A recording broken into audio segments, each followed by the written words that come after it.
Hey guys, it's hard being a GM. No matter where you're starting, no matter what you're doing, but especially getting into it, being a GM is complicated. Um, well, you have to kind of like manage your players. You also have to keep on top of all of your rules, on top of everything that they need to be keeping track of, on top of creating a whole story. There's a lot to do when you're a GM. Um, and something that's really hard to do is to just like get your foot in the door and get into it. Because there's just a lot of thinking that has to go on. There's a lot of planning that has to go on, especially if you're new. It can be very easy to overplan or underplan. If you're just your first time, then maybe you're not, exactly ready for everything that might come at you. There's just a lot to getting to be a GM.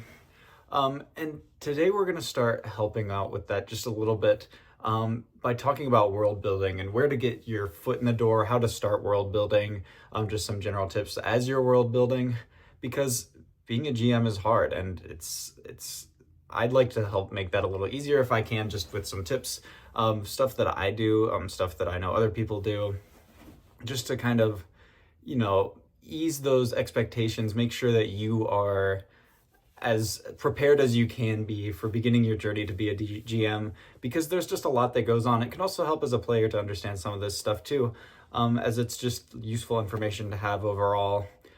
Your expectations, what to know, how to be a better player, to know how to be a better GM. You kind of have to understand both roles, I think, because there can be some confusion, there can be some clashing, but obviously it's a game. At the end of the day, you want to have fun. So like, where do we begin with this? And we're going to start with world building today. Just kind of like that first step. How do you start? Where to go from there? How do you, put your players into the world? What's the best way to just kind of like begin your general setting? We'll talk about like lore docs and stuff. But there's a lot to world building. So where do we begin with that? And like, you take a look at a lot of these campaigns that people talk about, these campaigns that people play online, and there's just a lot of context that maybe, you look at something like Critical Role, who has like, 130 episodes in like one season.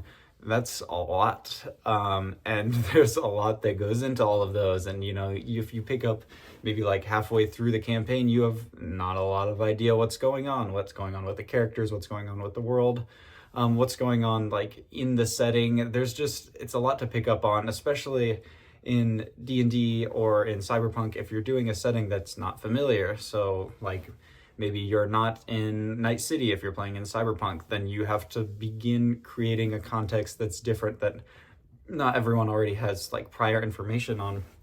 So beginning there is a bit of a rough journey, because you have nothing. You're a blank slate. It's up to you to create everything outside of the context that you're already given in these rule books, and players, player backstories. So use those tools to help you. So for example, if maybe you're beginning world building, but you already know who's going to be playing in your world, then talk to them, talk about their characters. That's a big part of world building, is your players are the one who's going to be interacting with the world. So talk to them, just get them involved in the world building process if they'd like it. There's a lot of players who have, very little backstory. They want to build their backstory, and that's okay. But there's a lot of players who would love to just have like a specific character with a specific niche that maybe they might need context in the world for. So all of world building, I think, revolves around this concept of context, where, I have this entire world that I want my players to explore, but where do I begin with that? With the context. So I think lore documents are an okay way to start. I think that if you're planning on doing a lore document, there's some things that you need to remember. First of all, I think the biggest thing, like, lore documents are interesting, and lore documents, I think, can help flesh out a world that might not otherwise be fleshed out. For example, like, say you make this whole huge like Genesis story of your world coming to fruition, and players likely aren't going to try to find out about that during a campaign if it's not like specifically in the plot of the story that you're telling, then it can be cool to have that in a lore document. But you also need to remember, as you're working on a lore document, maybe it's something that only you need to know for your context as a GM, whereas a player doesn't need to know how the world was made because their character has no idea how the world was made. So as you're working on lore documents, maybe make a separate version for yourself if you want to keep yourself informed on what's going on. But players, I mean, you don't want to have to do homework to play in a campaign. Maybe you do, but you still, even then, you don't want to read like a 200-page lore document just to start playing a campaign. I think, especially if a lot of that isn't going to affect your character. It can be interesting. I think that if you work on a lore document and you have anything, you want to make it accessible to all players. I think that it's an interesting idea. I think a lot of people think it is, that you have separate lore documents for different characters because they all know different things. They're all raised different ways. But I think that that is a kind of a trap that you can fall into, because if only one player gets this one specific thing, you have these cool connections, but only one player gets it. It's not quite the same value that you get out of every other player understanding it and everyone thinking it's cool than just the two of you kind of understanding, oh wow, that's really cool. But imagine if everyone got that. I think that lore documents should all be the same, because unless you have a separate one for your GM that you want, your players should all have the same at least, because it's just nice to have the same context for everyone. Obviously, they're going to have their own backstories, which is where they will get that separate beginning, especially if you incorporate their backstory into your campaign. But maybe you want other people to know about the backstory that they have, especially if your characters are kind of setting up at different times. It could be cool to have a player that backstory interacts with another player's backstory, even if it's unintentionally. I make this context with this one character, maybe they have a faction related with them, put it into the lore document, send it out to everyone. Another player starts working on their character and they decide that they like that faction. They want to include that into their backstory. Then you've created something that's unique to those two players, but still involves the both of them, And a lot of world building is just that, setting up around your players. Because, again, like I said, your players kind of decide what you're going to figure out about your world. We take a look at, it's an RPG role-playing game. You can railroad your characters, but it's just not the same. You take away that RPG out of the TTRPG, and then you just have TT. You're just playing at a tabletop, You miss out on that role. You miss out on your players exploring.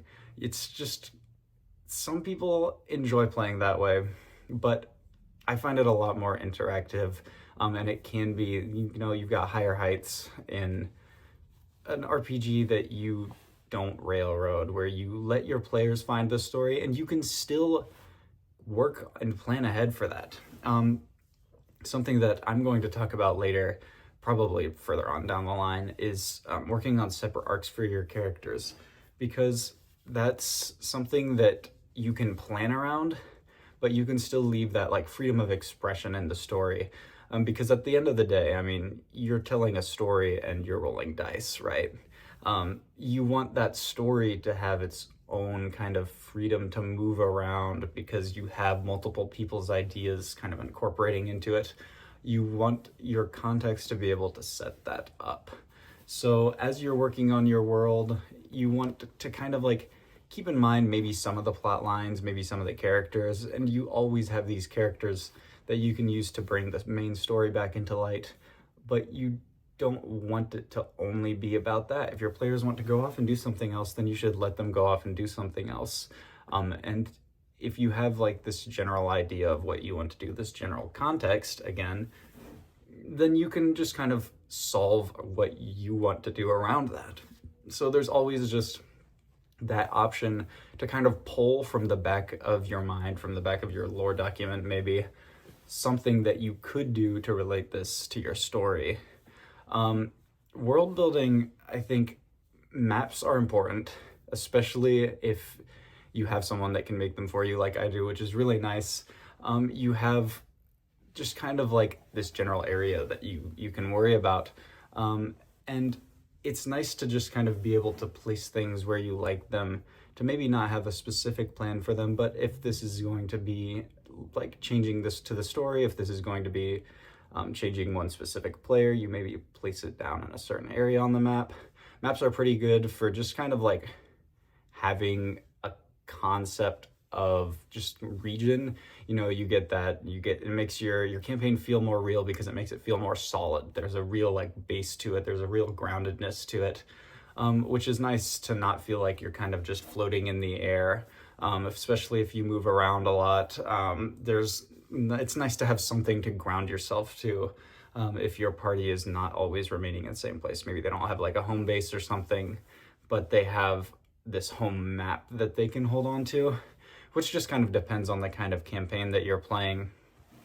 But as you think about what you're going to do with your world, you kind of need to keep that in the back of your head. What's the vibe of my campaign? Talk to your players about it, talk about what they want, because at the end of the day, you want to collaborate as much as possible while you're planning out your world, because you want everyone to have fun. That's the point of playing.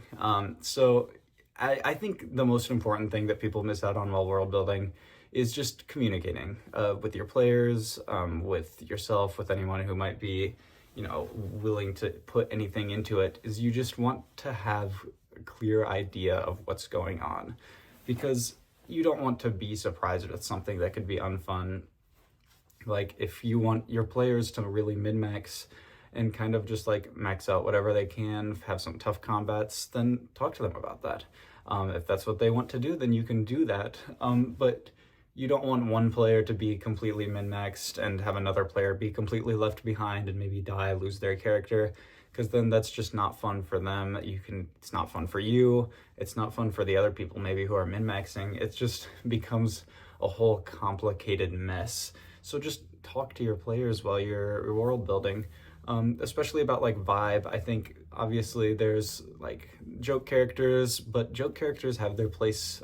They can fit into any kind of world if you really like communicate and you make sure that it happens. I've had joke characters that have very compelling arcs. It's something that you have to be prepared for. You have to understand as you're building your world. Just talk to your players. Talk to them about their characters. Talk to them about the world that they want. Talk to them about how they want to play. Even maybe if you want, like, say you're playing D&D, maybe they want specific magic items or they want the ability to do something, then you can work with them on that, and you can work towards that, and just help them kind of accomplish their vision, because that's your biggest role as the GM, is to just kind of like bring a vision together. Obviously, you tell the story, you narrate, you kind of control the rules, you make sure that everyone is doing what they should, and you make sure that everyone is doing what they want to, because that's kind of, you are the glue that kind of holds everything together. You could play without a GM, but it would be incoherent. It'd be hard to keep rules together. People would just be doing kind of whatever. Narrating would kind of be all over the place. So that's your job, is to just kind of like glue that together. And as you begin, you just really want to think about that context. You only can show so much of your world. You can only show so much of what you've written, and you can only show what your players actively seek out. So if you create these huge, like 2,000-page Word documents that have all of your lore, then just remember that it might not all be out there. It's out there, it's in your head, but it's not all in your world. And that's just something that's kind of important to remember, because your players will have to seek things out if you don't give it to them actively. So give them exactly what you want them to know, because past a lore document, that's the most that you can guarantee. Everything else is going to be up to you to find a way to put into the story, but without pulling away that fun and pulling players out of immersion, out of the story, if you really truly want them to know that this one thing is important. Because exposition can get a little messy sometimes, especially if you force it too hard. It's just important to keep in mind exactly what you want your players to know. So just, again, our two big words for today: context and communication, because those two are ideal. Those are the most important things that you're going to have to worry about when you're starting your campaign. We'll start talking about more of how to like actually start your campaign. Again, I mentioned maps. Maps are important. I'm going to start working on probably some kind of map that I can kind of example to you guys. We'll start building something real and concrete. But today is our big focus is just to remember that you have to have that context. You have to have that communication, because those are key to world building and to being a GM. All right, thank you guys for listening today. I'll see you next time. Again, we'll start working a little bit more into like real concrete world building, where to start with your story, you know, maybe where to start with your maps, just kind of get like that sense of real physical, tactile world, and where to go from there. All right, thank you for listening, guys. Bye.